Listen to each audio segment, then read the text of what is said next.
Simulan natin ang ating gawain ng isang panalangin.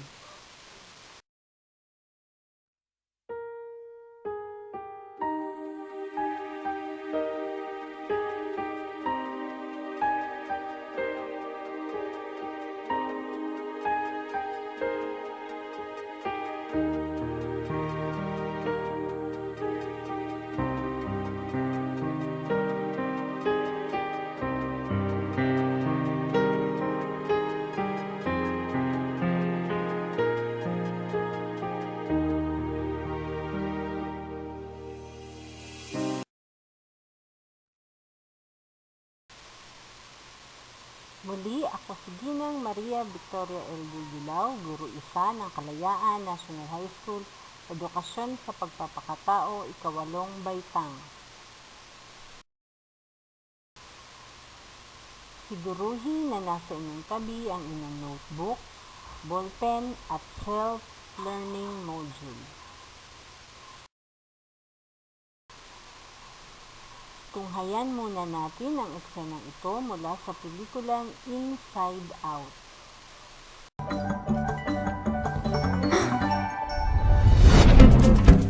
Hey! Hey! Come on! Hey! Hey! I'm joy. This is sadness. That's anger. What? This is disgust. And that's fear. We're Riley's emotions.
Yay!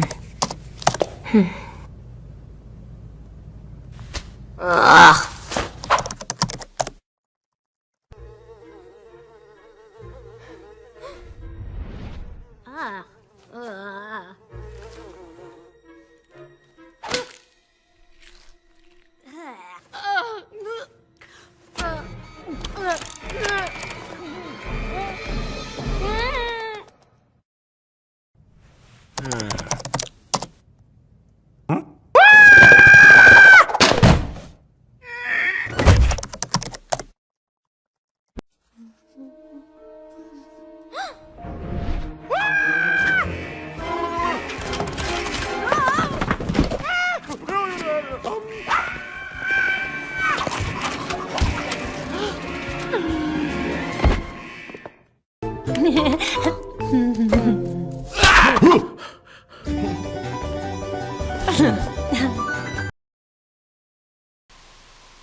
Nasilayan natin ang mga karakter na naglalarawan ng iba't ibang emosyon mula sa mga gawain 1, 2 at 3 ng unang bahagi ng araling ito na inyong natapos. Inaasahan ko na nababatid niyo na ang kahalagahan ng tamang pamamahala ng emosyon. Narito naman ang mga inaasahang matututunan ninyo kilos pagkatapos ng aralin. Una, mapangatiranan na ang pamamahala ng emosyon sa pamamagitan ng pagtataglay ng mga bertud ay nakatutulong sa pagpapaunlad ng sarili at pakikipagkapwa. Ang katatagan o fortitude at kahinahunan o prudence ay nakatutulong upang harapin ang matinding pagkamuli, matinding kalungkutan, takot at galit. Isasagawa ang mga angkop na kilos upang mapamahalaan ng gusto ang emosyon. Ngayon naman ay magbalik na muna tayo sa nagdaang talakayan. Tukuyin mo ang emosyon na angkop sa bawat sitwasyon.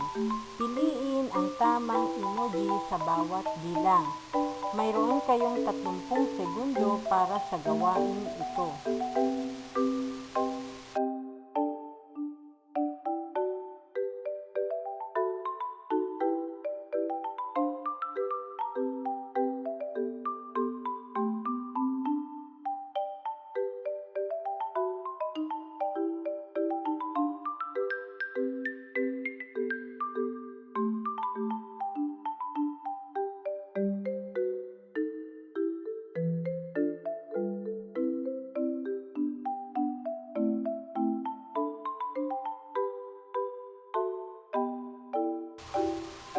Ngayon naman ay iwasan natin ang inyong gawain. Para sa unang bilang, masaya. Sa pangalawang bilang, malungkot. At sa pangatlong bilang, galit. Sa pang-apat na bilang, masaya. At sa huling bilang ay malungkot. Mahusay, tumpak ang lahat ng inyong kasagutan. Ano nga ba ang emosyon? Ang emosyon ay taglak na tugon o reaksyon ng tao sa mga bagay na kanyang nakita, naramdaman, naamoy, nalasahan at narinig na binibigyan ng interpretasyon ng pag-iisip. Ito din ay ang iba't ibang nararamdaman ng tao dahil iyan sa ating mga nararanasan. Balikan natin ang 4 na uri ng damdamin ayon kay Steller. Una ay ang pandama o sensory feeling, karamdamang pisikal o panlabas na pandama. Halimbawa nito ay ang panlasa, kiliti, halimuyak, sakit at pagkauhaw. Ang ikalawa naman ay ang kalagayan ng damdamin o feeling state. Ito ay ang kasalukuyang kalagayan ng nararamdaman. Halimbawa ay ang kasiglahan at katamlayan. Ang ikatlo ay ang fiksong damdamin o psychical feeling. Halimbawa ay ang kalungkutan, pagmamahal, puot at pagdamay.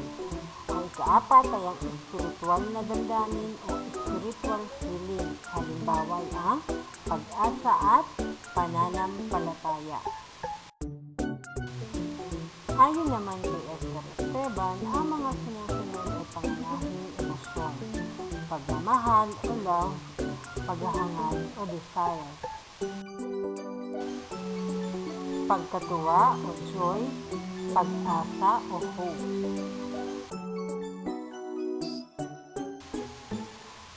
pagkamuhi o hatred, pag-iwas o aversion,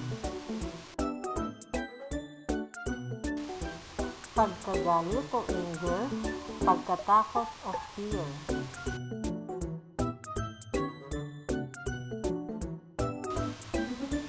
pagiging matatag o courage, pagdadalamhati o sorrow,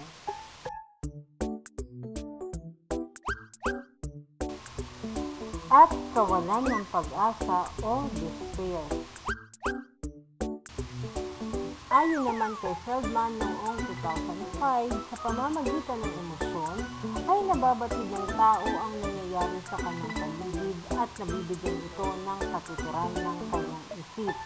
Sa pamamagitan din ng emosyon ay nakatutukoy na higit na angkop na kilos kung sakaling maramdaman muli ang damdamin.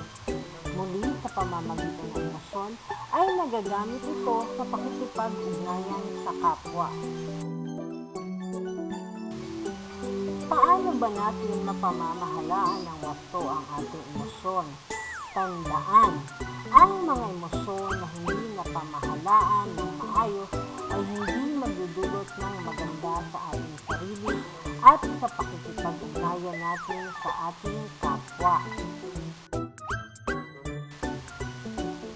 Sa pamamagitan ng ating emosyon ay mahalagang maunawaan natin ang konsepto ng talinong pang-emosyon o Emotional Intelligence o EQ. Dati ay kinikilalang mahalaga ang IQ o Intelligence Quotient, subalit sa makabagong pag-aaral ay mahalaga rin ang EQ. Ano ba ang IQ? Ang Intelligence Quotient ay isang sukatan ng katalinuhan ng isang tao batay sa kakayahang sumagot gamit ang binigay na impormasyon at lohika. Ngayon naman ay alamin natin kung ano ang EQ. Ang talinong pang-emosyon ay ang kakayahang alamin at pangasiwaan ng emosyon at damdamin sa tulong ng katwiran at lohika. Ang mabuting pangangasiwa ng emosyon ay daan sa mabuting pakikipag-ugnayan sa kapwa. May kasabihan tayo, aanhin mo ang talino kung hindi ka marunong makipagkapwa-tao. Ang talino ay IQ at ang kakayahang makipagkapwa-tao ay bahagi ng EQ. Ayon naman kay Goleman, may 5 pangunahing elemento ng emotional quotient o emotional intelligence. Ito ay ang sumusunod. Una, pagkilala sa sariling emosyon. Ito ay makatutulong sa pagkakaroon ng pag-unawa sa sarili. Ikaw ay makagagawa ng pagpapasya sa iyong sarili at hindi ka lang sunod ng sunod sa iba. Ang ikalawa ay ang pamamahala sa sariling emosyon. Ang taong may ganitong kakayahan ay madaling makabangon sa mga pagsubok sa buhay at makamit ang kanyang mga mithiin sa buhay. Ang ikatlo ay ang motibasyon. Ang taong may ganitong kakayahan ay may disiplina sa sarili at hindi pabigla-bigla ang pagpapasya. Ang ikaapat ay ang pagkilala at pag-unawa sa damdamin ng iba. Ang taong may ganitong kakayahan ay marunong din bumasa at bigyan ng kahulugan ang kilos ng iba. Ang ikalima ay ang pamamahala ng ugnayan. Mahalaga sa pagpapanatili ng magandang ugnayan ang pagtitiwala sa sarili, malawak at bukas ang isipan at kalooban, paggalang, pagtanggap sa mga pangyayari at pagiging tapat sa sinasabi. May 14 na paraan upang maibalik ang iyong emosyonal na kalusugan ayon kay Heather J. Johnson, isang author na naninirahan sa Idaho, USA. Ito ay ang mga sumusunod.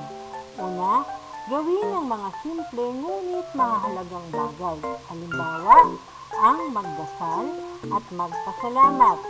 Ikalawa, alagaan ang iyong sariling katawan.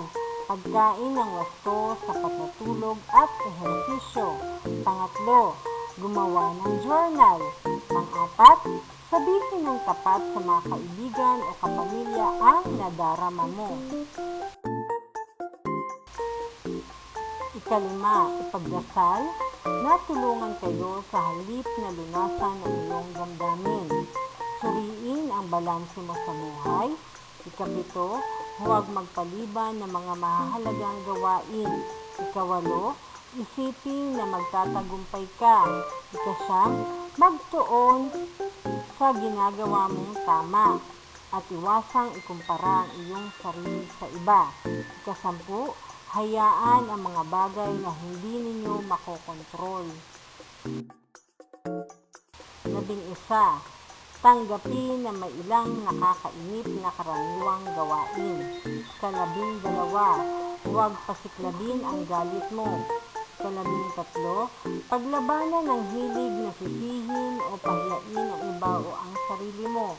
14, ika-14, makinig sa espiritu, huwag sa negatibo. Tandaan, ang pamamahala ng emosyon sa pamamagitan ng pagtataglay ng mga bertud ay nakatutulong sa pagpapaunlad ng sarili at pakikipagkapwa. Ang katatagan o fortitude at kahinahunan o prudence ay nakatutulong upang harapin ang matinding pagkamuhi, matinding kalungkutan, takot at galit.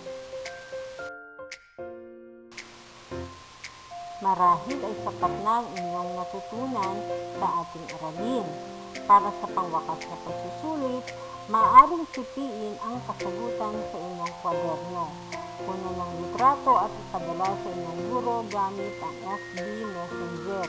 Maaari rin ihulog sa Dropbox na nakatalaga sa paaralan. At para sa agarang pagwawasto at pagtatala, ay sagutin ito sa pamamagitan ng Google Form gamit ang link na ibibigay ng inyong guro. Panuto, unawaing mabuti ang mga sumusunod na pahayag. Isulat ang tama, sapat lang kung ito ay nagsasaad ng wastong kaisipan at isulat ang mali kung ito ay diwasto. Number 1. Ang bertud ng katatagan at kahinahunan ay mahalaga sa tamang pamamahala ng emosyon. Number 2. Sa panahon na ikaw ay nakadarama ng negatibang emosyon, makatutulong sa iyo ang pagdarasal. Number 3. Ang emotional quotient o EQ ay ang kakayahang umunawa, umalam, at kumilala sa damdaming pansarili at sa ibang tao. Number 4, ang pagkabigo, pagkamuhi, pag-iwas ay mga damdaming nagpapagaan sa kalooban ng tao. Number 5, ang panlasa, kiliti, halimuyak, sakit, at pagkauhaw ay mga halimbawa ng pandama o sensory feeling. Number 6, ang mga espiritual na damdamin ay nakatuon sa paghubog ng pagpapahalaga. Number 7, ang damdamin at emosyon ay hindi dapat kontrolin sapagkat ang mga ito ay kagyat na reaksyon sa mga bagay o pangyayari sa iyong paligid. Number 8, ang pagkilala sa sariling damdamin ay mahalaga sa pagpapaunlad ng iyong sarili at pagpapasya. Number 9, ang mga negatibong emosyon ay nakapipinsala sa katawan.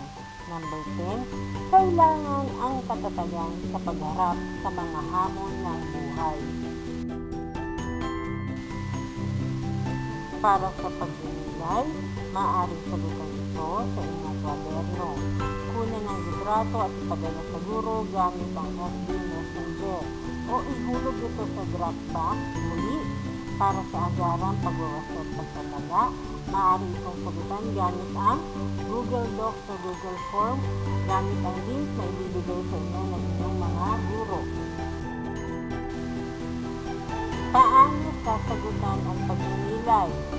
Una, magbalik tanaw ka sa mga emosyon na madalas mong maramdaman na nagdudulot ng hindi magandang epekto sa iyo. Ngayon, isulat ito sa unang hanay sa ibaba. At sa ikalawang hanay, isulat ang mga hakbang o paraan na gagawin mo upang maiwasan ang mga di magandang dulot nito sa iyo.